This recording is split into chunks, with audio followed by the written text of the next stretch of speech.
On this building project, I met with Craig Peters yesterday from Peters Construction. He's building a house here in town, and he said he could submit a bid, but it'd be a couple weeks. So if you want that for a bid, we'll have to table this building until the next meeting.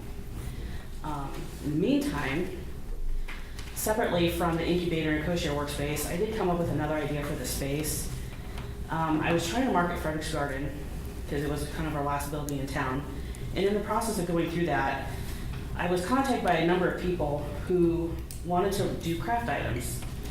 7 of them actually came forward, and 2 floral shops willing to do cash and carry flowers out of Plainview since we have lost our florist. So I started thinking about this building space. Instead of the incubator space with the offices and the kosher, what if you turned it into like a maker's market? People in, 10 or 15 people could rent space in the building, like a booth, maybe maximum 2 booths, and charge them, I was thinking 75 to 100, Mike thinks that's too high, but as a monthly rent, and that would cover the utilities for the building, keeping it open, and maybe staffing a few part-time people to keep this facility open Monday through Friday. I was thinking 9 to 8, Saturday from 12 to 5, and on Sundays from noon to 4. So if you've ever seen like a craft emporium, the way that works is that the checks are given to the vendors on a monthly basis. Everyone has a number, and then as the part-time employees ring them out, they reference their number so you know which items belong to which crafter, so they get a check. But I thought that maybe would be something interesting since there was so much interest in the area for something like that. And then as far as building costs go for this building, flooring and some paint, and eliminates the huge expense. I mean, it doesn't fix what's happening with the wall behind you guys, but in the short term, that might be something you want to look into. So I've been researching some makers markets, and I've got some pretty good ideas on how to make it run. It's just up to you guys if you want to explore that a little bit more. Susan, for what it's worth, you weren't active at the time, but I think this has been done twice. In here? No, in downtown Plainview. Oh. And Lois Olson ran one for 2 or 3 years, where Serendipity is now. And there was one other that I am not fully conversant with. Mm-hmm. And each time, between the rent and the sales and the profits, it was marginal and quick.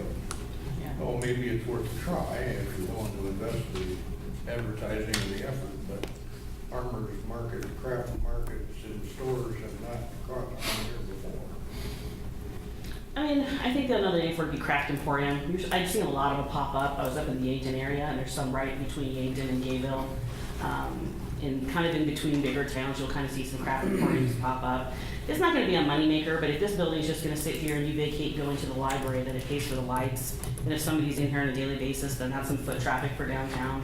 And if there's a building that's open on the weekend, maybe that brings some foot traffic here on the weekend and kind of spurs some of our other businesses to be open on the weekend. I don't know, it's just a thought.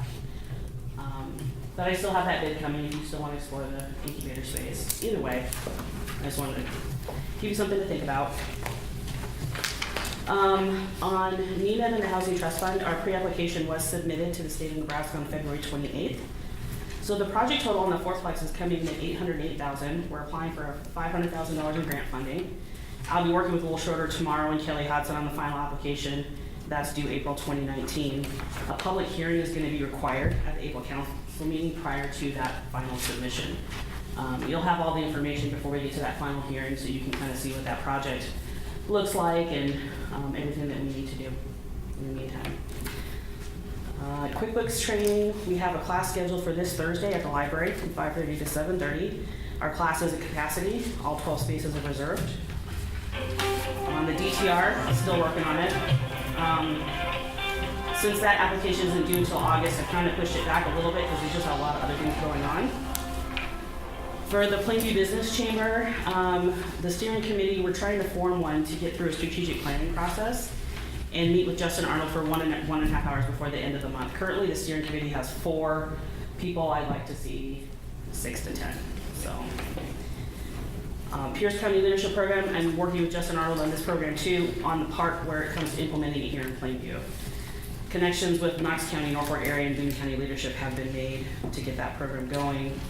Separately, we are also working with the Norfolk Chamber, Wayne Area Economic Development, Boone County Economic Development, Knox County Economic Development, and NPPD on hosting a regional young professional summit that will rotate through each of those communities over the course of a year. The first host city is going to be Norfolk. Our tentative time frame is Friday in late June. This will be a half-day event that begins with lunch and an afternoon of educational breakout sessions and speakers. Each of those will be located in a different area around Norfolk, and then the evening's going to feature an extended networking reception, and hopefully this continues throughout the region as we go through time. On the CDA, I did finally pin them down on some staggered terms, although I didn't see that it was on the agenda tonight, so I don't know if that's something that Darren can appoint, but we do have the members identified and what terms they want.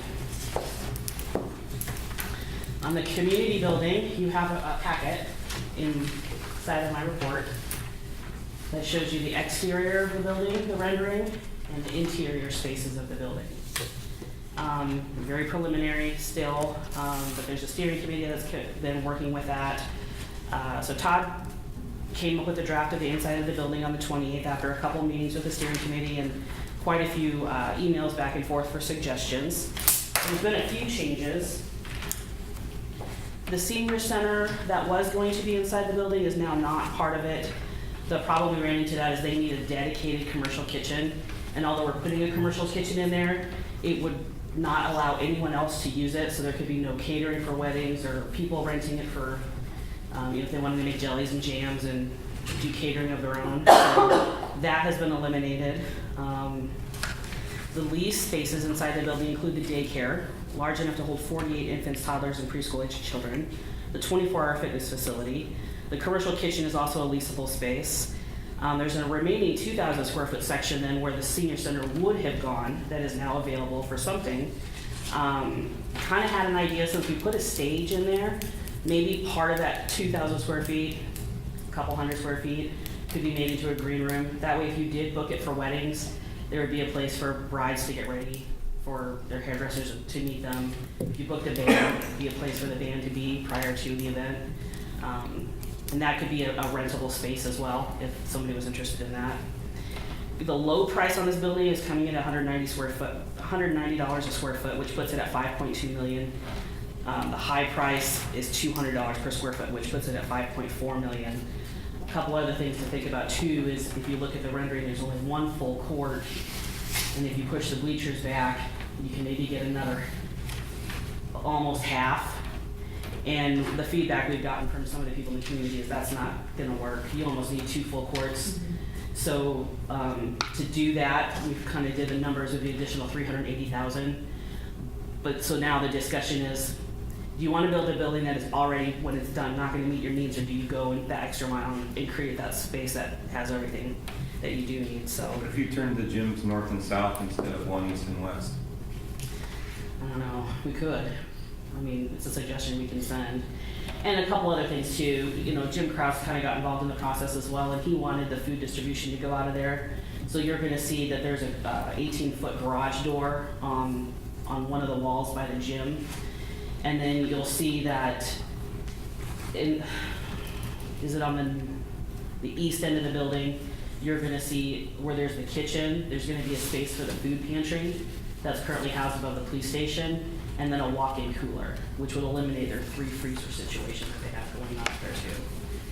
So, and then the teen lounge was obviously the request for the teenagers, and one of the thoughts was if the student council, work with them at the school, maybe let them run that space, so that's kind of their area, and let them run some programming and do some different things, and maybe the churches would do fifth quarter. If we had a space for the kids to go, that might be something that would be useful. So we're still very preliminary. The next steps on this is going to be pinning down all of those usable spaces, and then the steering committee we got to figure out cost, leasable spaces, what do you want to charge for that? Who's going to own, run, and maintain the thing after it's built, a capital campaign, securing some larger donors. All of that needs to be figured out before it goes public. So, still a lot of work to do. On the March network meeting, Plainview is the host, and it is next Tuesday at 10:30 to 3 at the Plainview Library. The UNL Extension Office is going to be presenting on youth upward mobility. We've invited all of the superintendents, administrators, and principals in our area, and as well as the state administrators and managers, as well as our Economic Development Network. Gazelle AI, Plainview has received a username and password for this program, and I do have a meeting tomorrow with Samuel, who is our personal engagement manager, to kind of get set up on that. I've invited Mike to come and see how that works. I've gone through the 2-hour presentation back in October when I brought this to you, so for Mike it'll be something that he sees for the first time. But one of the things about that program is Plainview, Neely, Boone County, and Norfolk already have been working together regionally for a year and a half. And so part of this will be utilizing the software program to work together to attract new businesses and industry clusters to Northeast Nebraska. If Columbus and Norfolk are interested in attracting a larger manufacturer, then the rest of us will work together to see if we can attract the supply chain. You know, and kind of make it, craft a deal that's region-wide, benefits everybody. The USDA RBDG loan application for the Plainview News, I did get a call from Brooke. He's asked me to table it until further notice. So you have the information in your packet. Once we get that application back from the USDA, basically, whenever Brooke is ready, we'll just do a special meeting if it's outside of a regular council session. But you have information to get yourselves familiar with the project and everything.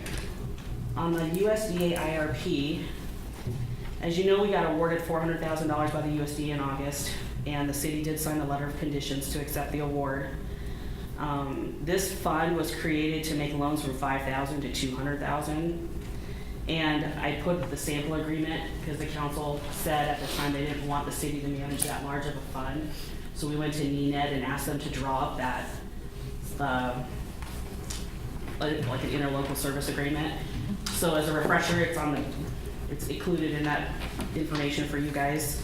But, so NENED would manage it for us, but the condition with closing this is that the city pledge a $100,000 match to this grant when we apply for it. So I put some projects that were identified for funding. These are people that I've spoken to over the course of the last 6 to 8 months who indicated some interest in using the IRP when it became available. I didn't list them all, but there's a few. So the city has to, you guys have to make a decision about, and I talked to Mike last Friday when they called us and said, hey, your money's ready to go.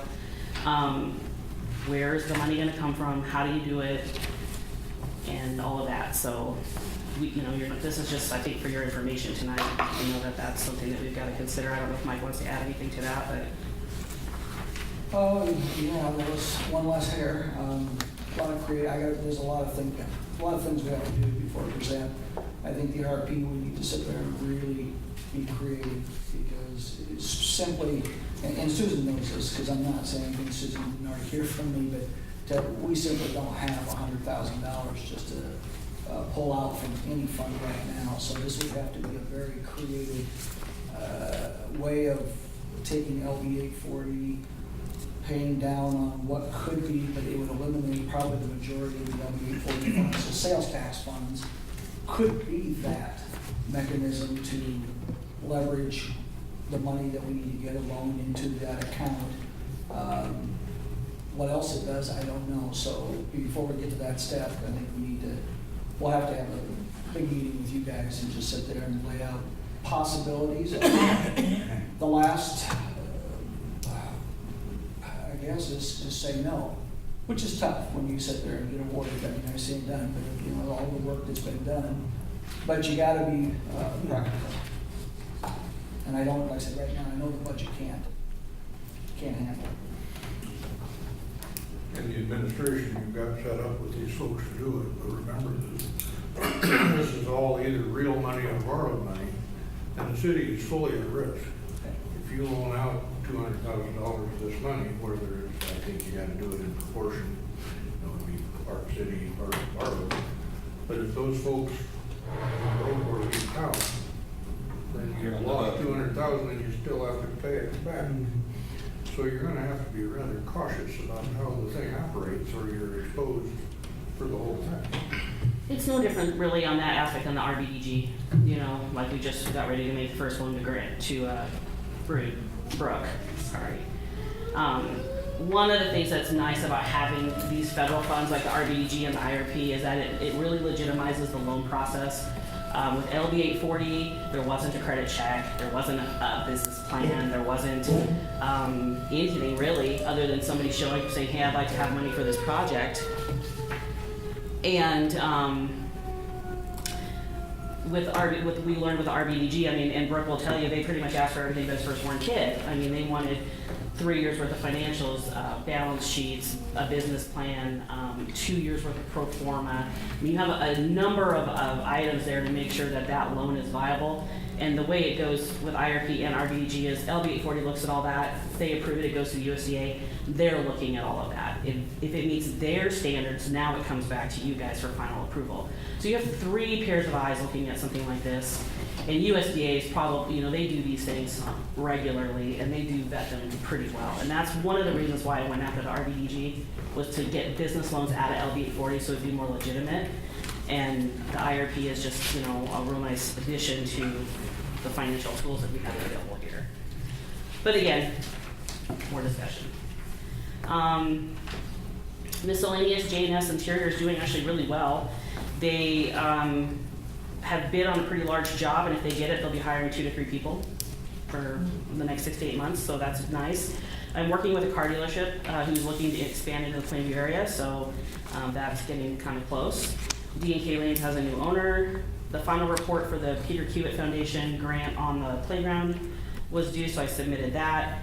And on the clown-based side, I secured the carnival, the extra workers, the larger inflatables, and that deposit has been sent. So we're good there. But I still need a co-chair because I will not be here for clown days this year.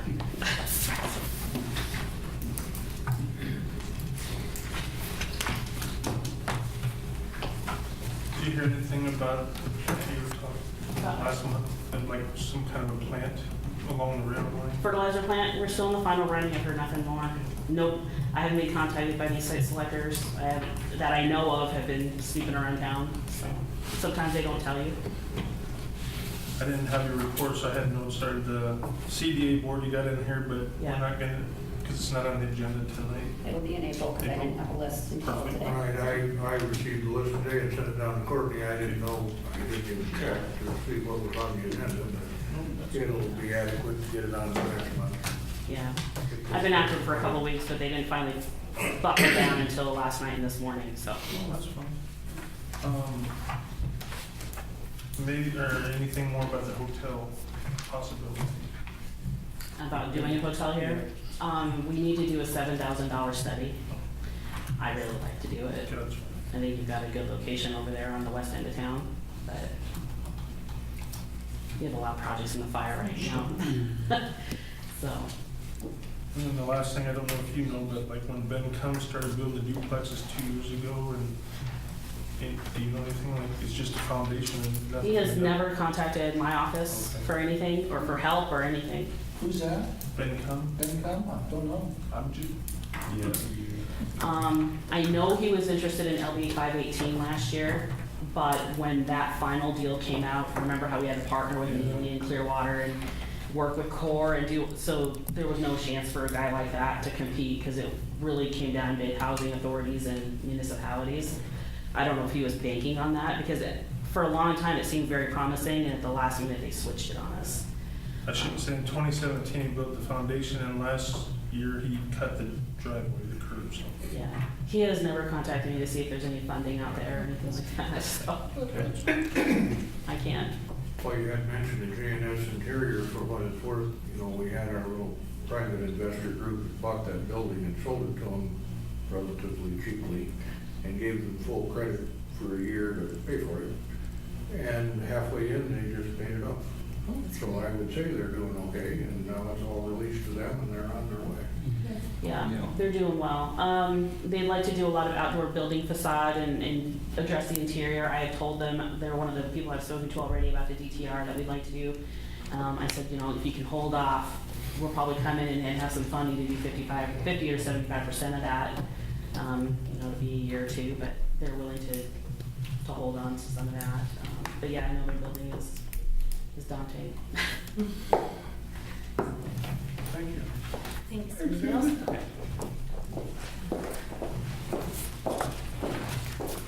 Evening, Kurt. Good job following the street. Yes. I don't have a lot. I saw you out again today. Water leaks and snow. Yeah.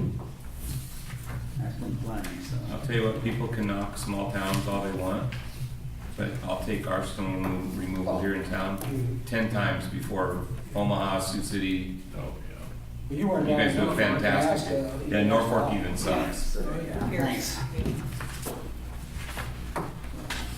Yes, you guys do a hell of a job. I need to get your ice down on, they're done today too. Oh, I saw it, thank you. I'd move a few vehicles. You moving with the payloader? No, I should have, well, some of them, yeah.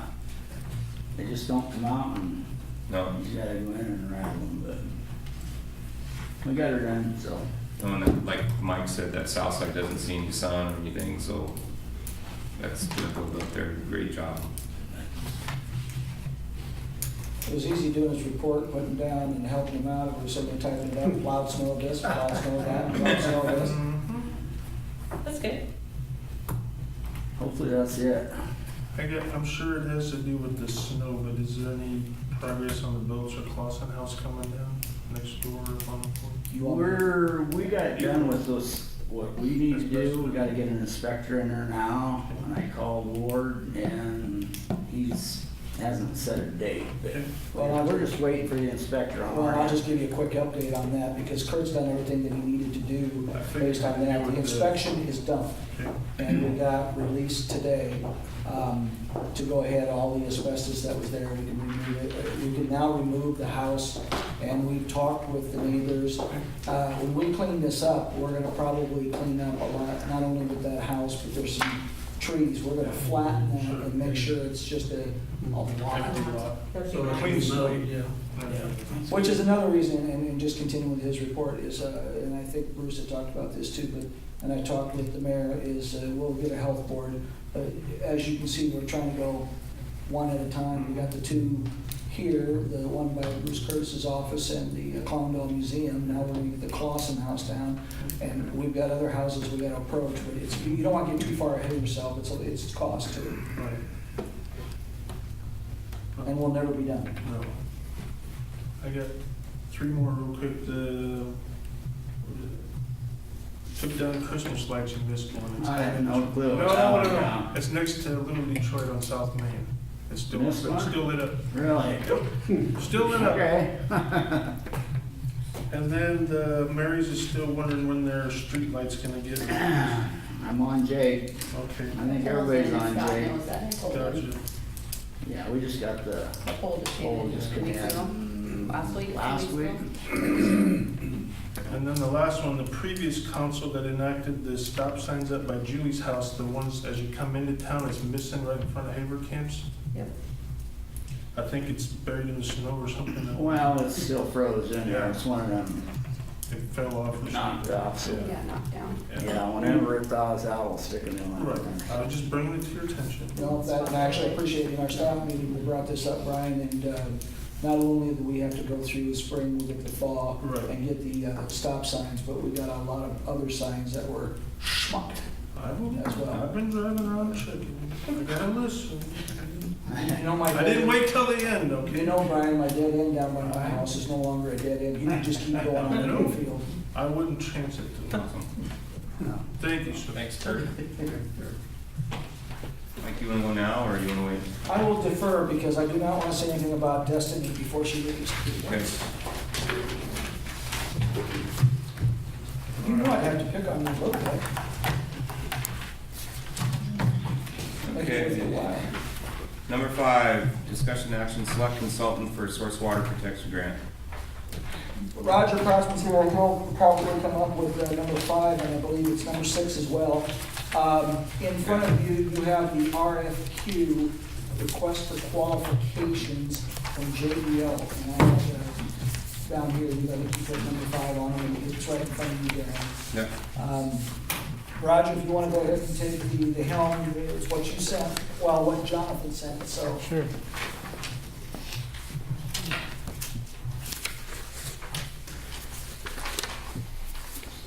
Well, and I guess I can add one thing while you're preparing that, I can see you're getting your notes ready. To do this correctly, we sent out RFQs and solicit, just like anything else by the government. I can't just say he's gonna do it. He can't expect to be the one to do it. So it was sent out to 3, the other 2 responded back that they were not interested, and JEO is the one that submitted, so we followed the letter of the law. Okay. All right. So we put a pretty simple 3 or 4 page response there to the RFQ together, just submitting that. Real quick, just briefly on the qualifications. We've developed over 20 similar source water protection project plans for communities, and there's a map at the back of the proposal that just kind of shows you where we've worked throughout the state in doing that. In addition, we went ahead and then submitted a proposal to you, which has kind of 7 major tasks and the obvious project management, but then going on and getting into the meat of the things. There's public outreach meetings for the source water protection to facilitate public input and open houses on the project. There's the aquifer assessment portion of the project. And then the groundwater model would be primarily based on a lot of the pumping test data, which is another step. And one of the task 5 is probably one of the most critical to me for you guys, the wellhead protection plan.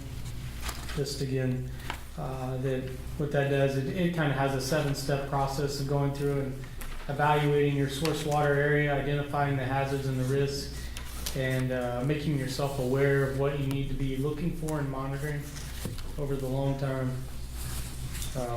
There's the aquifer pump test that will work in conjunction with another sub-consultant that will help us in doing that.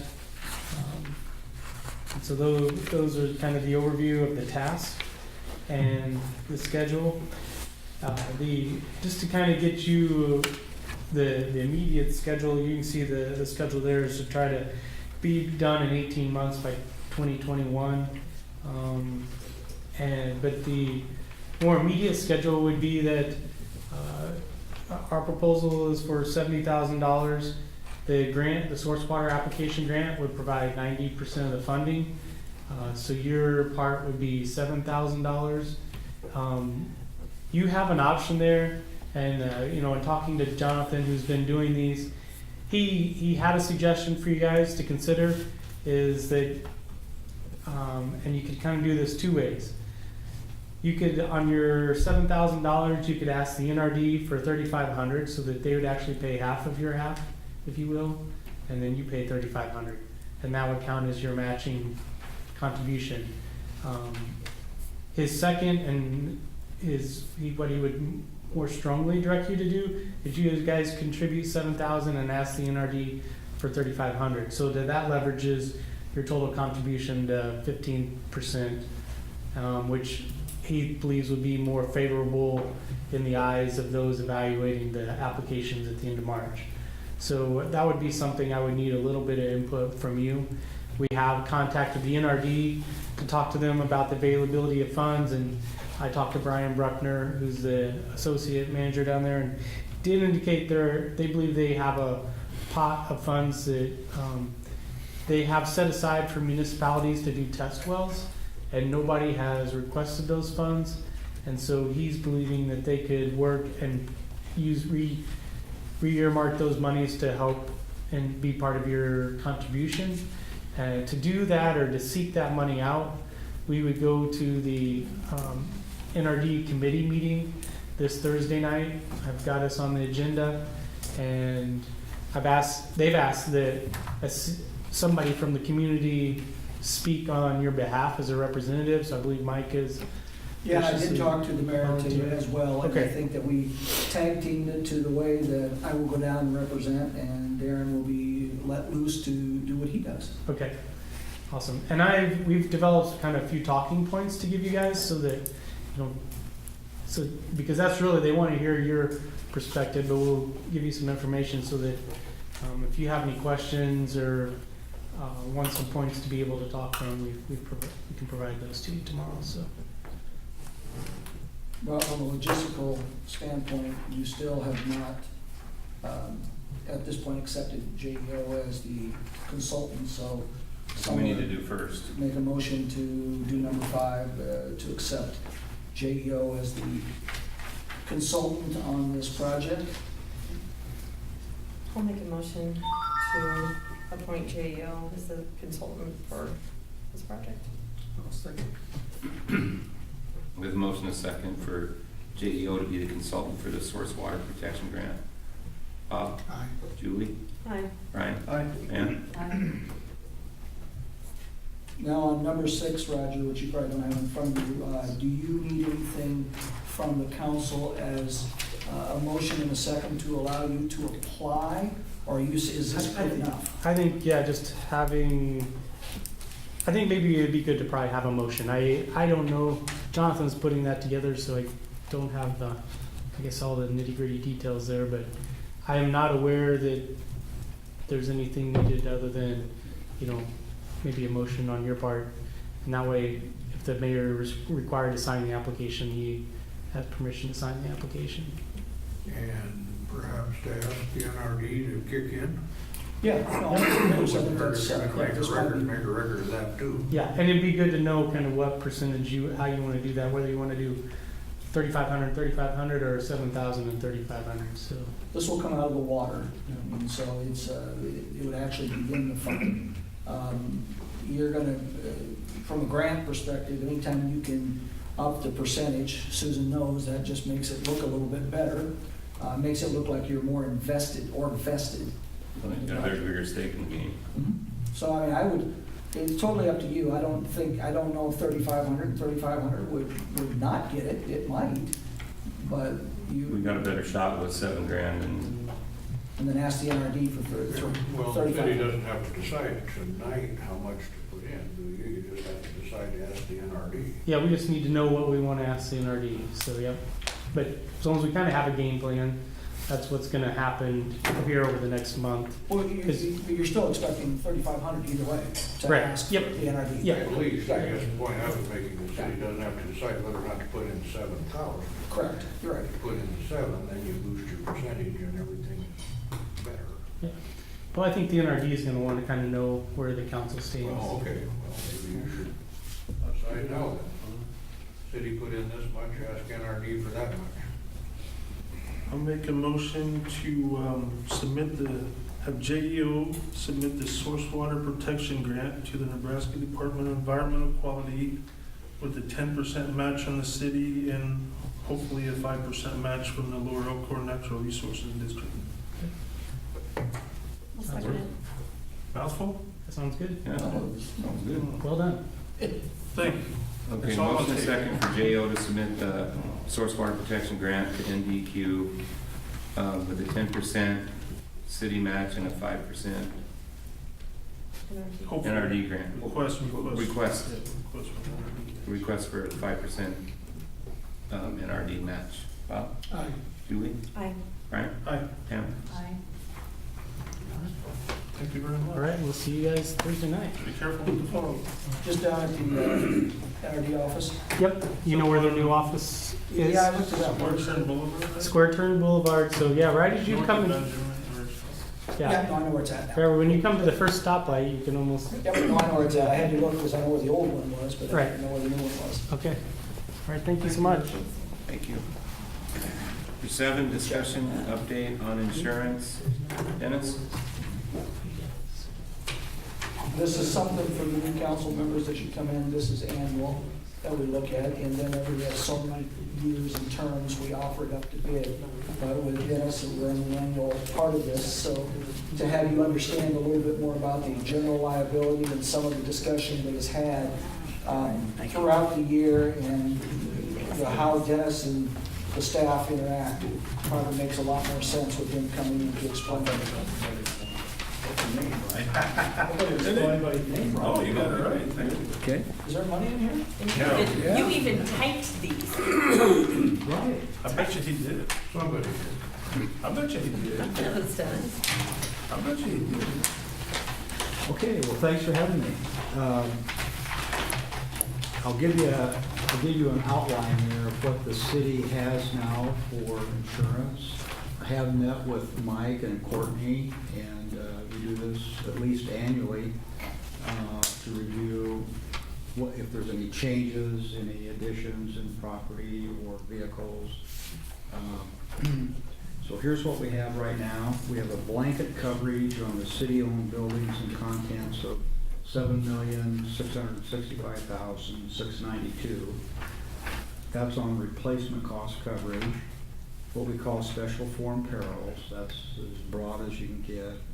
This agreed value means that a company agrees that they're insured the value. And there's a $5,000 deductible. So if a tornado comes through and takes a bunch of stuff, you've got your $5,000 deductible, and the rest is on replacement costs. You had an incident on some playground equipment, a couple years ago, so that was paid on a replacement cost basis. Any questions on the property part? Okay. The general liability, the basic coverage is $1 million per occurrence. This $300,000 damage to premises rented. If the city would rent some premises, I don't know that you do, Mike, but Not very often, once every one. yeah, you would have some coverage for damage to the premises that is caused by the city. This $5,000 medical is medical pay to the public if they would happen to get injured on, say, a city-owned sidewalk or something, or the building in here, the trip and fall, say they get injured. It's not the city's fault. It'd be kind of a goodwill payment we could make to help pay their medical bills if the city so requested. Personal and advertising injury limits $1 million. That's if you defame somebody or slander somebody, that would be the personal injury. And then there's a $2 million general aggregate limit. That just means that if there's two claims of $1 million each, you reached your aggregate limit for that year. Now, you actually got more coverage on liability, that's under your umbrella. I'll get to that later. The crime coverage, there's $50,000 blanket employee theft coverage with a $250 deductible. It also includes faithful performance of duty, and the city treasurer is included individually under that blanket bond. Any questions on the general liability or the crime part? What we call inland marine, that's equipment that gets away from the premises, like your payloader or a dozer, equipment that's used to remove snow, for example. We call that contractor's equipment, and we schedule those items, and that's $552,315. Again, that's special form perils. That's the broad coverage with a $500 deductible. And then we have a blanket on computer hardware of $39,895, software $22,500. And again, that's special form perils with a $250 deductible, except for what we call breakdown, that's $1,000, and earthquake is $5,000.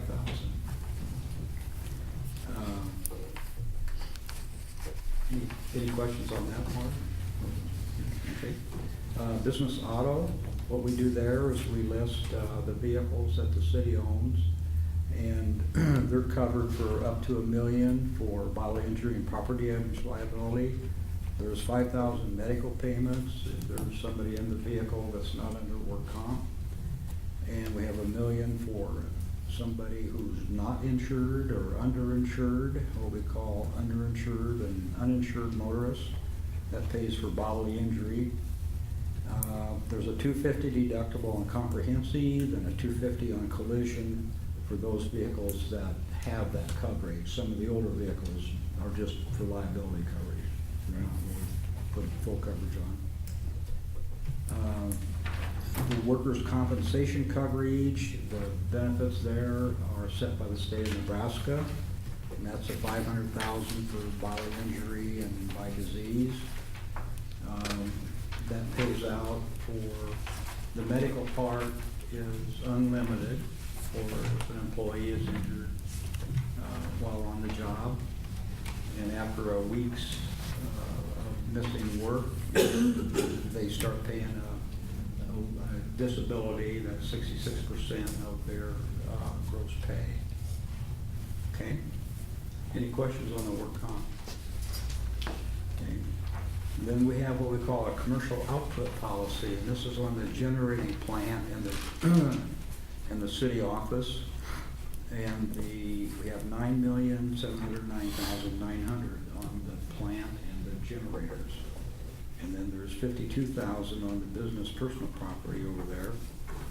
And again, that's special form perils with a 5,000 deductible. Public officials and employment practices liability, that covers the city council, and all employees. Say, for example, the city is sued and the city council members are sued individually for errors in judgment or something other than a bodily injury or a property damage type liability claim. Say you fired somebody and they claim discrimination, that would be an example of what would fall under that area. Then there's law enforcement liability, and that's $1 million each loss, $2 million aggregate, and $1,000 deductible per occurrence. And that's if, same with the police department, if there's something, incident there that would happen, that they would get sued. This would cover the city and the council.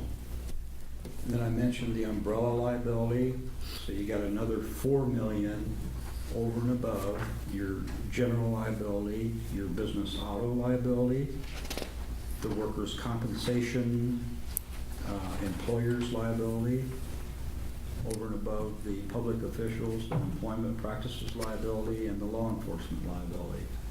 So the city, in essence, has a total of $5 million in liability.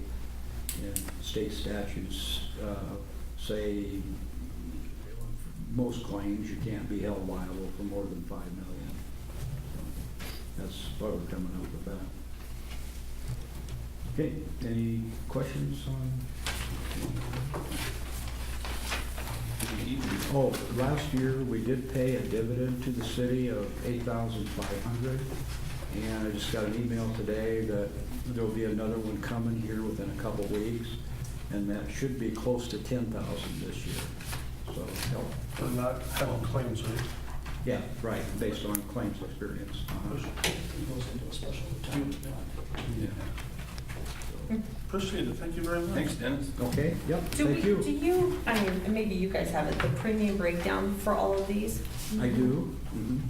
What it is, Have a giant book, you want to look I was at gonna say, it, Just like a summary sheet that this is what it is every No, I year have for I have this a coverage. giant binder if you want to look at it. and Dennis may have something that would summarize what we do, and so that the council is aware of this, this is the outline, but we'll sit down and actually go through, Dennis and I will go through piece by piece, and then Courtney, as the treasurer clerk, has all the breakdown percentages of how we break with department by department, which we'll go over and do that, the premium payment and where that comes from, and how that, so I think that's what you're talking about. Or just like a total annual premium for Right, each, which. Right now, the You know, total is $90,856.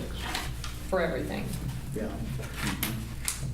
And that's a little higher than last year because the work comp experience modification went up this year.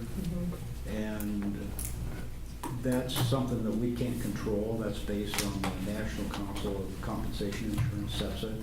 They set it for every employer, Sure. every municipality, every business. And that's based on losses. Next year, that should go down again, assuming we don't have anything, crazy happen during the year. It's just one interesting point for council. I mean, I'm trying to tell you these things as they go. The mod went up, and the mod went up because we had an employee who had to go in for a workman's comp, was no longer with us. It's Raleigh.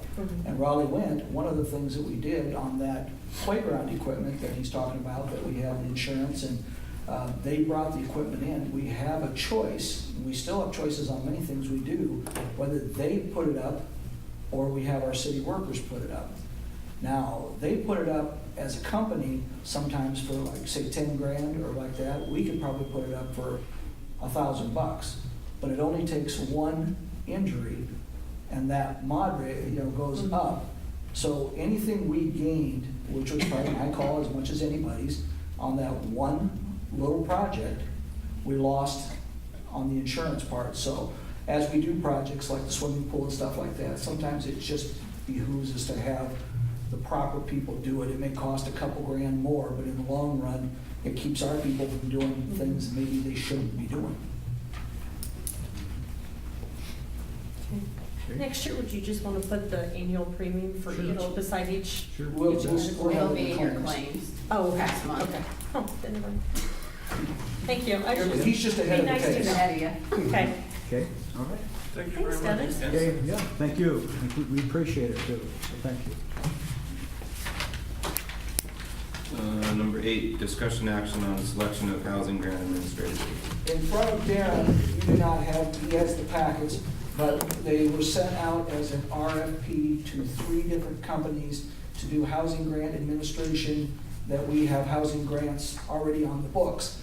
CDS is always, they've done our books and done our administration along with the staff for many, many years, but DED saw a flaw in the way it was done originally and asked for a new RFP to go out. I sent out 3 RFPs to Northeast Nebraska Economic Development District, Neighborhood Works, which is down in the Omaha, or not Omaha, but Norfolk and Columbus area, Roger Nadrikal, and then Lee and Randy. They're the ones that do housing administration around in this area. The other 2 sent back, not interested. This is a game everybody plays. They know it, that Lee and Randy are in this area. So Lee and Randy went ahead and put back in. Nothing's changed. It's just simply for you really to reappoint CDS as a housing administrator. You only have 1 bid. Makes it pretty easy. And then there is nothing's changed. In fact, it's just mainly their credentials and resumes and things like that. I make a motion to reappoint CDS Inspections and Beyond Randy and Lee Alexander as our housing grant administrator. I'll second. We have a motion and a second for CDS Inspections and Beyond to be the housing grant administrator for Plainview. Bob? Aye. Julie? Aye. Brian? Aye. Pam? Aye. And I'll make a motion to appoint CDS Inspections and Beyond as our lead-based administrator. Well, and if you want, that's got a little bit more to it, not much. I mean, I agree, but if you want to here in front of you, and this is the same thing, went out with RFPs, RFQs really, but they call it RFPs. I don't consider it much of a proposal, but what I do consider is their qualifications if they can do the work. We did get another one back from Horizon. I think Horizon, what is it called? No Horizons. New Horizons. They're out of Lincoln, and they're one that I submitted to, and they did send it back, but I gave you the cover sheets of the cost. And you will see that this is also something that companies will do. If they truly, Courtney already pointed out a typo on there, but if they truly want the business, and they want you to take Horizons, you'll see that their cost comparison, you're gonna pay dearly. They're not coming up for nothing, whereas you can see compared to Lee and Randy, who've been doing it for years in this area, it's much, much cheaper, and it should be. So I still recommend Brian's motion to accept CDS as lead payment and keep going on as we've always done. But this time you actually did have something to look at for cost comparison. But I already looked at it. You're already ahead of me. So your motion still stands, Brian? Yes. Okay. I'll second it. We have a motion and a second for CDS Inspections and Beyond to continue to be our lead-based administrator. Bob? Aye. Julie? Aye. Brian? Aye. Pam? Aye. Number 10, discussion action, mayor appointments for the library board. Have been told that Jessica Furnell, right? Furno, if you really Right, Tilden area thing, I know Okay. Furno. Okay, That's Schumacher's daughter, right? yes. Okay. That's a Plainview thing. Has expressed That's a interest, Plainview thing, yes. has expressed interest in being the library board member, so with your blessing, I would like to appoint Jessica to the library board. So move to make that motion. I'll second. We have a motion and a second for Jessica Furno. Jessica Furno to be the newest member of the library board. Bob? Aye. Julie? Aye. Ryan? Aye. Pam? Aye. Number 11, ordinance 948, league model ordinances. Yeah, I've got a handout for you. Unfortunately, didn't get to Courtney very far ahead, but I'll give you a summary once you've got it. There's just one, wasn't it, or two? Oh, remember that league package we Yeah. had, and we decided only one of them was really worthwhile. That's what I was thinking. And they only changed 3 or 4 paragraphs, and I'll show you where they went.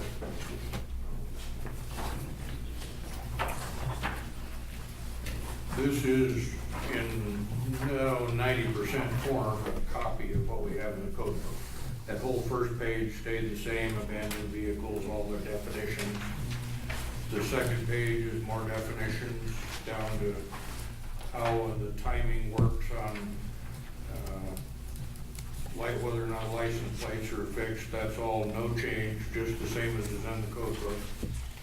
The third page, very much the same, but as you get down to the bottom, they had some language in the old one about if state agencies enforce or if state agencies inspect, and they've changed most of that to city law enforcement or law enforcement rather than state agencies.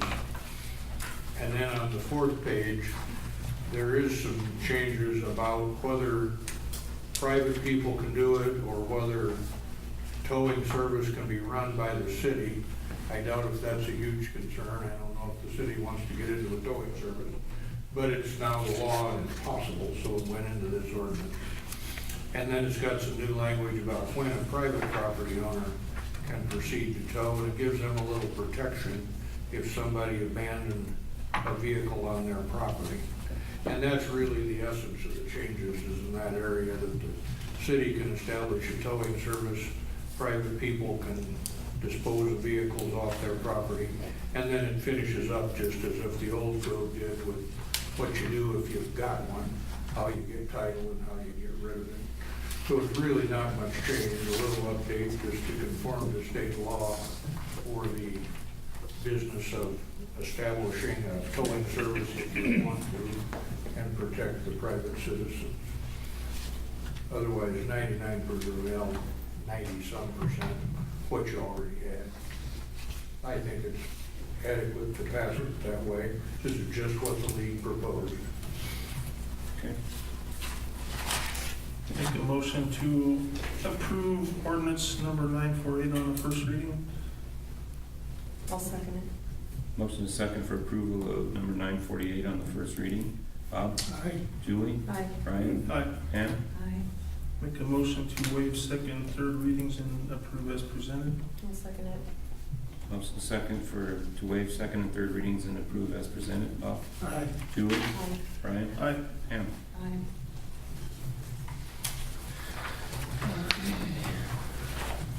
Resolution 581, handy van application for 19 through 21. You'll see a generic form here as a resolution. This is something we do every year. The only difference is, through their wisdom, in Nebraska Public Transportation, they don't want to go through this every year anymore. So they're wanting to make it a 2-year grant application, and it's already been submitted to, for our handy van, but to make it solid, they want the resolution as well as the minutes, and they knew our meeting was not until today, so that's all it is to go forward with the Add an extra year. application. And add an extra year. And the state picks up 2/3 or thereabouts. Yeah, 80/20 on some, Probably couldn't and run then it if 90. you didn't have this grant. Yes.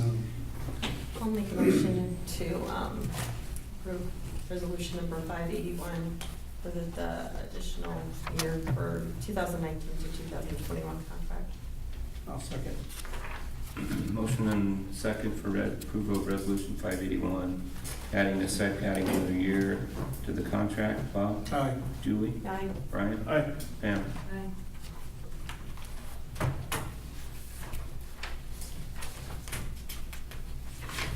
Discussion action LB 256 Vacant Property Registration Act. Courtney, you've been talking with Susan, or Susan, do you want to speak to that, the vacant property thing? Or I can introduce it? Whichever way you want to go. I mean, We can all discuss, Mike and I, we were at we hosted Senator Breezy Well, in you were in Plainview in on July. that, Mike? yeah, I've been, all the way, let me say. Yeah. Whatever.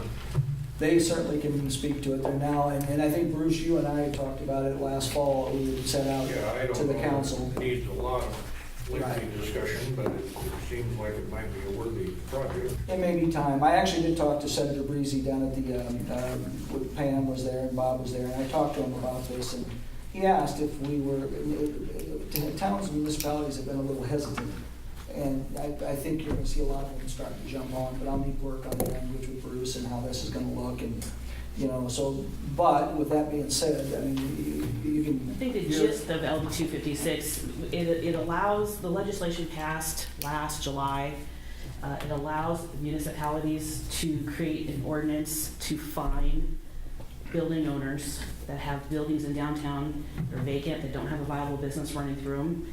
And I think then it also applied for vacant homes or absentee homeowners, that the city could take a position to fine people who do that.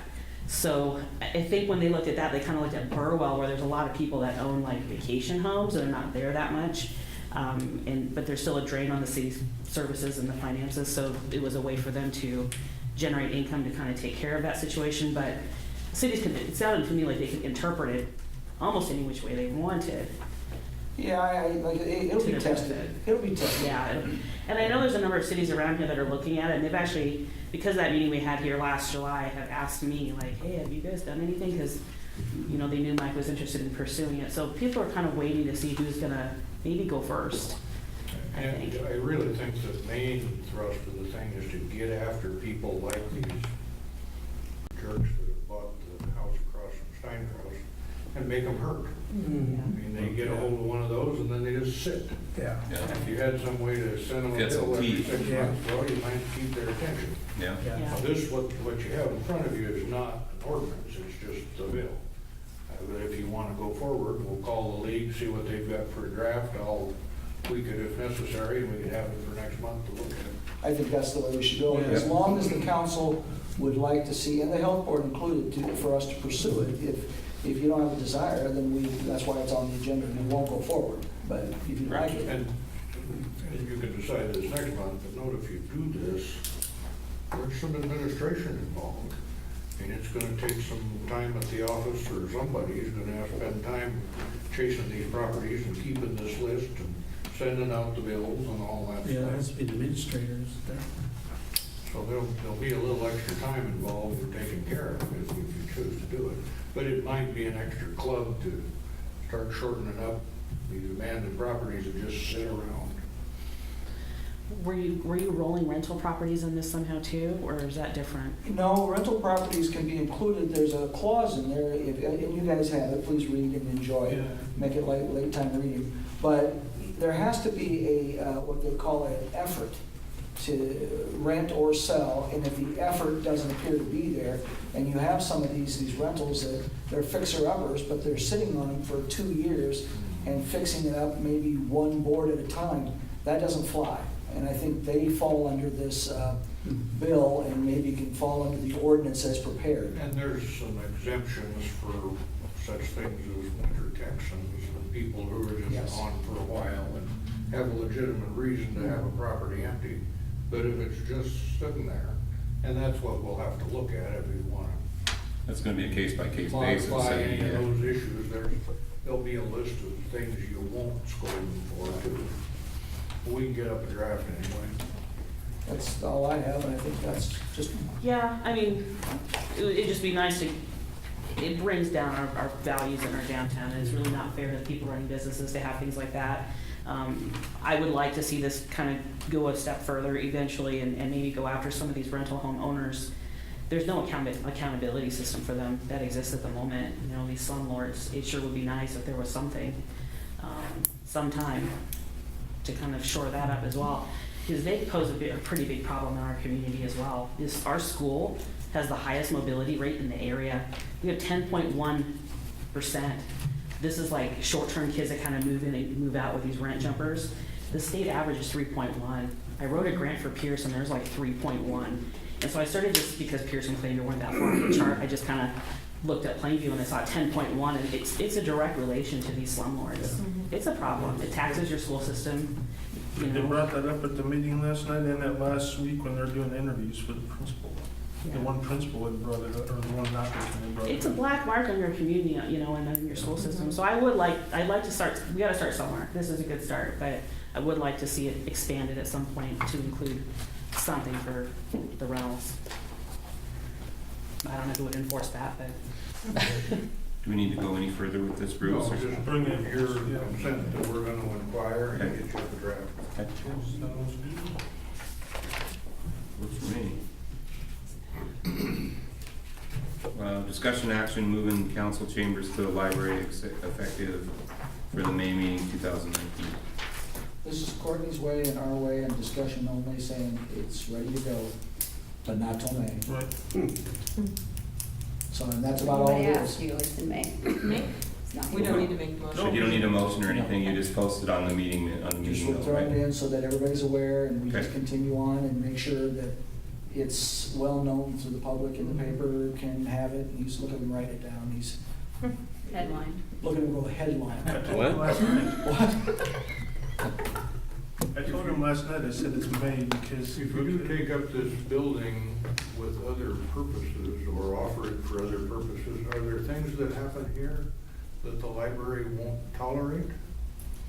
For No, instance, believe are it they or gonna not. let me bring in 30 kids and show them how to run guns? Yeah. You think the library will do all of that under safety stuff with no trouble?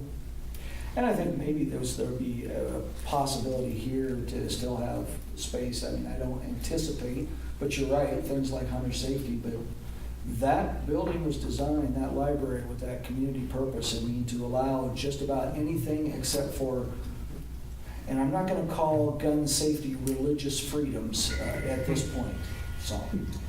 Well, in any event, you don't think they have any policies that would be any more No, I restrictive mean- than the city? I've looked at their policies and that, and I know they do them every year. That would probably be one that's okay if you were gonna do some, I know what's not allowed. And right now, gun safety would probably be allowed. Live target practice might be a problem. Yeah. That might be a problem. Eileen, you cannot be, no live target I don't know practice. if you could squeeze off any rounds in there, but. Do we need to do anything with 15? Nope. No, we're skipping that one. You can Okay. skip 15 and 16 and 17. That's what I thought. Oh, I like Okay, 18, discussion, action on community cleanup days, April 27, 28. Courtney has a way of looking back at her calendar and keeping me in line, so what she's doing is snapping me in the head and telling you that this is when we'd like to do it, and it's on an annual basis. We now do it twice a year, and I believe you got it written for the fall as well. But it's up to you. I would like to see a motion saying that you allow us to do this, because it is free and it is a service, but we probably shouldn't take it on our own. Is that the week after Easter then? I don't, Yes. is it? I knew it was. Is that where you and I sat over in the recycle Yeah. tank? Yeah. Want to do that again? Yeah. Okay. So I'm guessing it's a Saturday or Sunday. then. Yeah. Hope for better weather than right Bring now. some snacks. Bringing the snacks. I'll bring some snacks. Make a motion to approve the first of 2 community cleanup days on Saturday and Sunday, April 27th and 28th. I'll second it. Motion and second for first of community cleanup days, April 27th, 28th, which is Saturday and Sunday. Bob? Aye. Julie? Aye. Brian? Aye. Pam? And normally, Darren, just to continue, just one extra phrase, we work with the school system on Friday, if you remember. They usually go out Thursday or Friday to clean up the highways and the parks. So we allow them ahead of time. This will be the community's chance, but we actually give the school their chance to be a part of the community as well. And Is they that like when they it. have the people, like say they can, if they move to the curb, the students can help them clean it, or? Mhm. And I think you did that last year, kind of helped out the kids when they had the bags, and not that Destiny was out there at all, she was probably hiding. I think we did the flower beds or something too. You remember doing that? Did you do? Okay, sorry.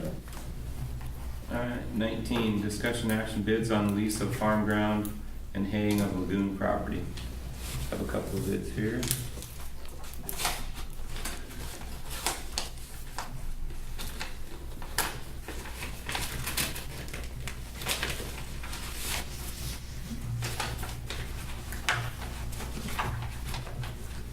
Is that Trent? It's like, I can see it on here, come bid for the grassland around the new city lagoons. He'll pay $50 an acre for the growing season 2019. That's from Trent and Dar.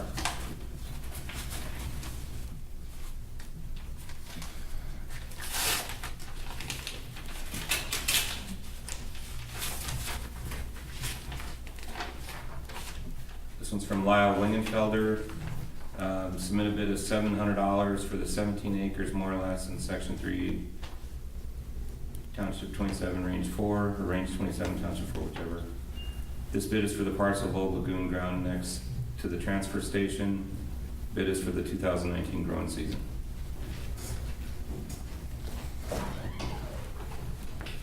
What was that bid?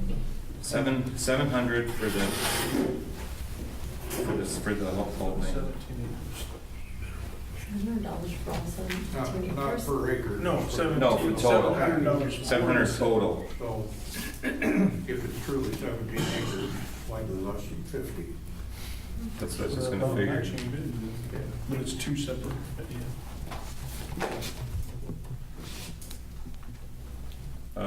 The $700 for this, if you take 700 divided by 17, that comes out to $41 an acre. And it's probably. 41 and change.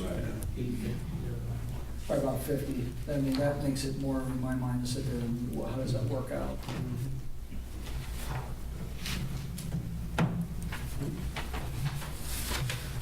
It's up to you peeps. There's only one for each, so we'll make a motion to approve the bid from Lyle Lincolnfelder for the old lagoon and Trent Tar for the new lagoon, as presented. I'll second We have a bid for Lyle Lingenfelder for the old lagoon and Trenton Tar for the new lagoon. Bob? Aye. Julie? it. Aye. Brian? I Pam? kind of guess that's who's gonna Yep. be. Absolutely.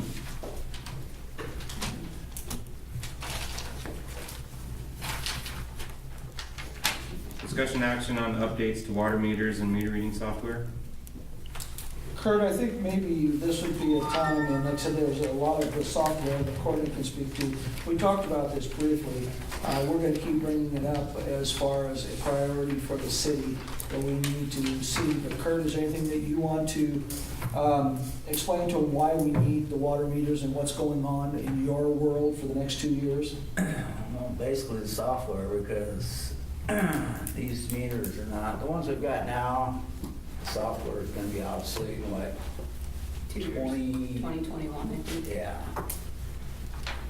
So. And they won't mess with the readers, they'll have to go around and read them by hand and manually input, and it's, gas company went through the same thing just a few years ago, so. The meters that they're pricing us now with the ERTs are basically the same price as they were 15 years ago. So, I mean, it's not. Wow, that's Yeah, pretty good, that's a yeah. good deal. So, that's a pretty good deal there, so. Do they have, when they come and put these new meters in, will they bring a crew in to do it, or do they expect you We to? do it. Do you? Okay. I just asked because they had a crew come in and do ours, so that's. Will it be in similar locations where they are now, like on the side of people's It would houses? be just to swap out. Swap out. Yeah. And these would allow for basically real time. I mean, we could look every day at what someone's meter was Right. doing. So if somebody had a water leak, we'd know immediately Immediately, instead yeah. of. Similar to like the new power Yeah. meters, I mean, they know right away. It is very, Yeah. comparable Comparable, there you to look at them in the same way. Who's covering the cost for these? You are. We are, the city. People I just wanted to make that's sure. buying water from the city. You know, indirectly, so I don't get misquoted and something happens to me and I get my head chopped off. Indirectly, the customer will have to offset Right. because we'll have to look at rates to even make it work. But the decision is not gonna be, is it gonna be all of it? No. Is it gonna be some of it? Yes. Just to translate, the system is 6,500. The meters are 226 each. Correct. They don't say how many do you need? Yeah, I think it says on there with 6 or more or something like that. Yeah, assuming you take 6 or up, but you Yes. need what, How many meters? 300? 600? 600, 600 some days. Well, that changes total sum, Yeah. point I'm making. Yeah. And actually, that's on the low side because we're gonna be looking at some meters in places where you have dual meters, separate Yes, meters. and bigger ones, the inch ones are, I think, like $100 more. You don't have that many inch ones though, do you? No. They're mostly not- 3/4, aren't they? Most of them are 3/4. So your bill is 140,000. Yeah, and I'm looking at more, thank you, Bruce, but I'm looking at more like 200,000. But he's right, in a bold, or in a very simple way of looking at just the basics, if we just did that, 120, 130,000, but I think by the time we get it done with everything we need to, it's gonna be roughly 200,000, or $250,000. Which can be spread out on the cost. We will look at this as not as a one-year project in the budget. It'll be probably like a 3-year type of project, you know, that will replace, take care of them, and do what we need to do by 2020. Right. 2020, And 2021. I was thinking there's grants out there for them too. And we do have our name on a list for water security in public for those, and every year they do that, and we have these meters included. So I'm not saying it's all, but it's a bad hit, but it's one of the necessities, and I think it's priority number one for the city right now, Yeah. infrastructure. We agreed to put in the central unit and do 50 meters, and then next year do another 100 meters. I think that was, Run like that, Yeah. wouldn't it? that was your idea, Kurt, like so many meters in each year. Yeah. So many a year or whatever Yeah, year. you wouldn't have to do them all at once. No.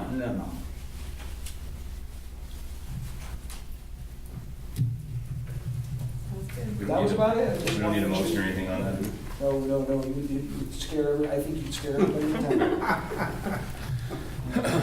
Once it's in the budget, it doesn't cost anything. Yeah, once it's, Right, once it's, yeah. once it's hidden in that special Yeah, budget. Right. Oh, God. Yeah, this is being recorded, so I don't retract that special budget thing. Yeah, Lord help me. 21, discussion action on replacement of fire hydrants. This was put in here as a necessity, but Kurt, once again, This is just a few, we had a little, I don't know, issue on fire. The one at the bowling alley is, weepers, drain holes or junk, flow valves, who knows, whatever, they get neglected, but couldn't get it to pump water, so. And we've got a few of them that, drain, you know, they don't drain back, so it's just, I don't wanna fix them. Now, the one at the bowling alley is a 1952 model. Junk, $2,000 can get a new one. But you're gonna have the expensive valve box, little labor, Little cost. and if you can't get them shut isolated, then they gotta come in and do a line stop, and that's what's expensive. By the time you buy all that stuff, then you're at the 2,000 anyway, right? You're probably, if you don't have to do a line stop, you're probably talking maybe 3,500 a pop, somewhere. I think it's just more to make you kind of aware that, It's just, I think, a liability issue there. What's the cost of doing business? well, and there's a couple things that are gonna happen on the process side too, and I think we're gonna have a talk with the fire department because it goes hand in hand, but part of this testing is done, you can do it two different ways, and towns and municipalities do it with the fire department, without them, it doesn't really matter. So if it's gonna be one way or the other. If the fire department's gonna go ahead and test them, which I think they should, that's, they'll have, it's our water fire hydrants, but they're the ones testing, then we need to get a report, and then we haven't really had a report come back, and it's not their fault, I'm not blaming, I don't want that getting out, but we need to know. The one thing we don't need to know, and I'm not, as far as letting you know, and I'm cognizant of the time too, but the fire that occurred, there's a couple things that happened. Those fire hydrants and the one D&K didn't work, okay? It could have been widespread. We could have had other ones that didn't work. We would have never known, and that would have been a bad thing. As it was fine. Next question came in is, do we have enough water pressure, and all those kind of things.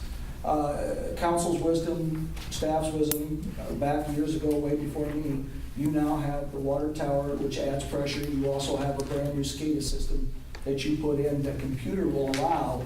So when somebody says outwardly, well, you're gonna pump the water wells dry. No, you could probably pump the water until the end of time, unless you think you're gonna take care of the water out of the aquifer.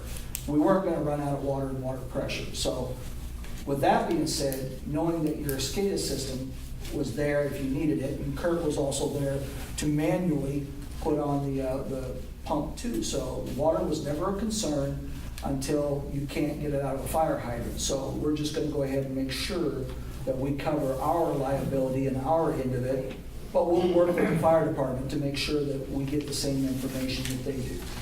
Sounds good. Nothing needs done there.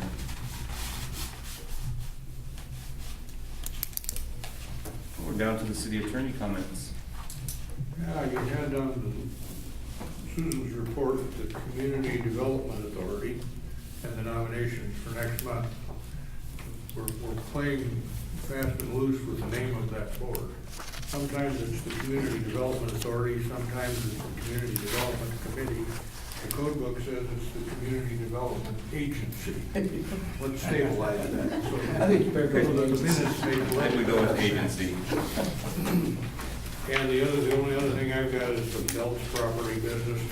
We've got the new affidavits done. I've talked to the sister of the guy that was locally in charge. There's two of them actually, it's not just the guy. And he has a sister, and they have equal rights to that property. So I've got to send some stuff to her to sign also. I just talked to her a couple days ago, and she's okay with that, and she's turning it over to him, and so we'll get her the affidavit, and we'll get them signed off, I would think, here within a month now. Hopefully.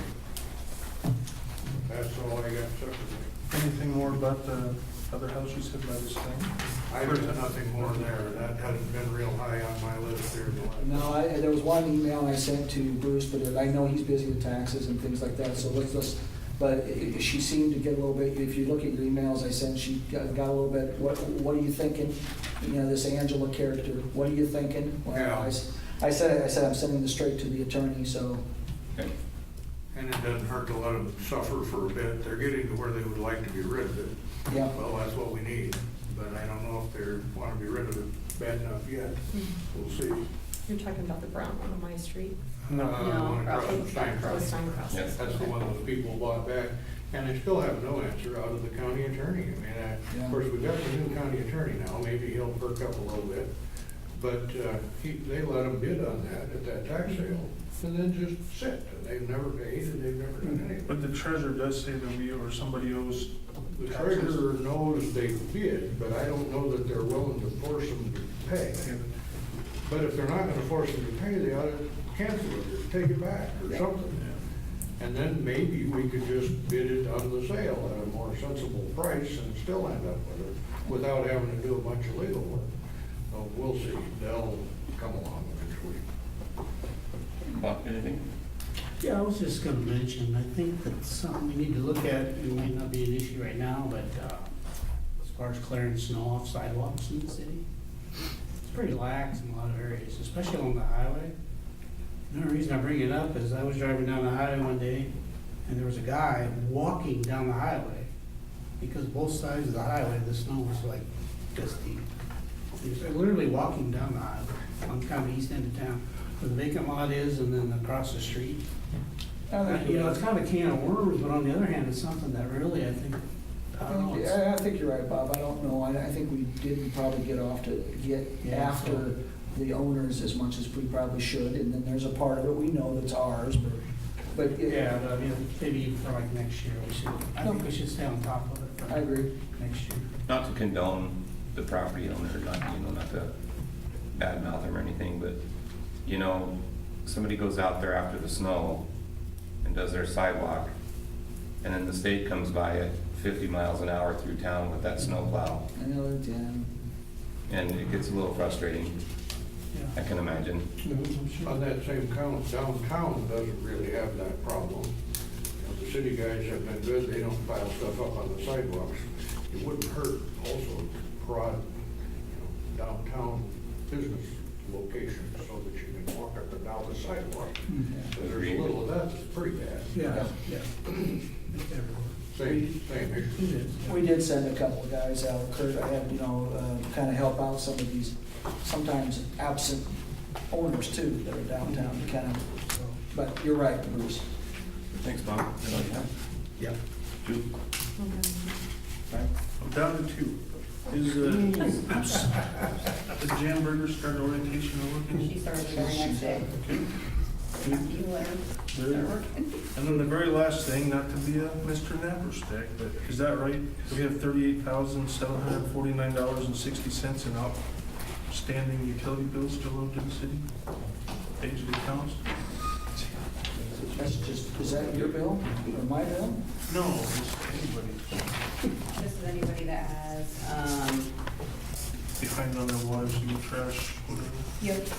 Well, there's budget ones. Right. You got budget, I think that if you look at it, it might be just reoccurring. My knowledge and working with the gals, we've got one pretty severe one that I need to work with, There's but otherwise. I 3 think that's we're- in the over 91, so. And they might be on budgets, I mean, they might be on back pays and. I didn't know some of that was still electric before. It is, it Okay. is. I'm good. No, Thank you. that's good. Yeah. Okay, Mike, it's up to you. Oh, yeah, I forgot about you. sorry. Well, I don't have much, unless you saw something in the report. I would like to commend the 2 new council for going to the midwinter conference. Sorry we missed you, Darren, I know your back was acting up. I believe it was helpful, I hope it was for you, because you attended enough of those sessions and you learned that at least you're not alone. I mean, there's a lot of towns out there that suffer with a lot of things, including nuisance homes, so. That's really good. Did you enjoy it? Was Yeah, I it did. worth it? Good. Good deal. Sessions, yeah. I think they learned about it, and it's good, because Bruce has always given and been very good about sheets we have on Open Meetings Act and things like that. That was a refresher course for some and for you guys to have that again. It never hurts to know as much as you need to know about Open Meetings Act to keep yourself out of that liability Dennis was talking about. And they have a special section on Crofton or anything to say what they're doing? They did, I just want to Did make Lynn one put quick, the Open Meeting Act one on? Lynn did, and so did Lash. one quick comment though on one of the sessions I went to. It was an open session where you could discuss anything. And guess what the number 1 discussion was about? Closed sessions? It was an open session, open discussion. Guess what the number 1 discussion was about for all cities? Bad properties. Yep, vacated properties, dilapidated properties. Yeah. Everyone's number 1 problem, all the cities. When I go down to there, they have a mayor's meeting on Tuesday morning at 6, and that's predominantly what is talked Yeah, about. yeah, it's everywhere, so. This has been a great month. I mean, I really applaud the staff. I don't have anything, I sometimes forget, and I wish people would be this way too, and I'll end it on this on a good note, how fortunate we are to have not only the city staff we have, but the city itself and what we have to work with. So sometimes being in Crofton is not a good thing. I'm a little surprised you don't have North Napperstack here tonight to beat about flooding though. And I'm sure he would be. Some pumps have got to be busy. There is, That's an after-tax electric bill that you're seeing. That's probably what it is. Point of information, as you adjourn, I did talk with Chad Anderson today, and Kurt's aware of it. Mutual aid for Pierce, if they do run into a problem, it has always been, we have a good working relationship. They do things for us, we do things for them, but just letting you know, if they need a truck with the sandbags, if they need to do something, I will gladly lend out labor and trucks, so. I think they're pretty concerned. I think they really are, yeah. They should be, it's. That's it, Mr. Mayor. We need a motion to adjourn. 9:10, motion to adjourn. There's a motion and a second to adjourn. Bobby? Julie? Ryan? Pam? Meeting adjourned. You guys want your sheets Do you signed? guys have any questions for Yeah. us? We should have asked. Hey, Mitchell, right?